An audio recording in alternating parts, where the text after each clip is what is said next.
রাসেল পার্কের এই পানিপুরিটা খুবই মজা। আমার কাছে তো অনেক ভালো লাগছে। তো এইটার শপটার নাম হচ্ছে পানিপুরি অ্যান্ড নিচে লেখা আছে আবার খাবো পানিপুরি। তো মেইন শপটার নাম হচ্ছে পানিপুরি, যেটা উপরে লেখা আছে। আর এটা রাসেল পার্কে আসলে একদম সামনে, গেটের সামনে একদম সামনেই এটা পাওয়া যাবে। আর এখানে অনেক রকমের টক ছিল, প্রায় ৫, ৬, ৭ রকমের টক ছিল। তো সেইখান থেকে যেগুলো একটু ইউনিক ইউনিক আমি সেইগুলাই ট্রাই করেছি। তো আমি ফার্স্টে হচ্ছে এখান থেকে মিষ্টি টক যেটা সেইটা ট্রাই করছি। তো আমার কাছে ভালোই লাগছে। অ্যান্ড তারপর হচ্ছে আমি টক দই যেটা সেইটা ট্রাই করছি। তো এটা তো আমার কাছে অনেক অনেক ভাল লাগছে। আর দইটা আমার কাছে সবসময় ভাল লাগে।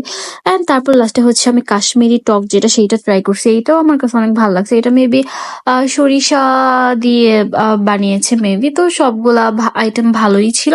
এখানে অনেক আইটেম ছিল, যদিও আমি সব থেকে অনেকবার ট্রাই করছি অনেকগুলাই। এই জন্য আমি এখানে যেগুলো ইউনিক ছিল সেগুলো আমি ট্রাই করছি, ভালোই ছিল।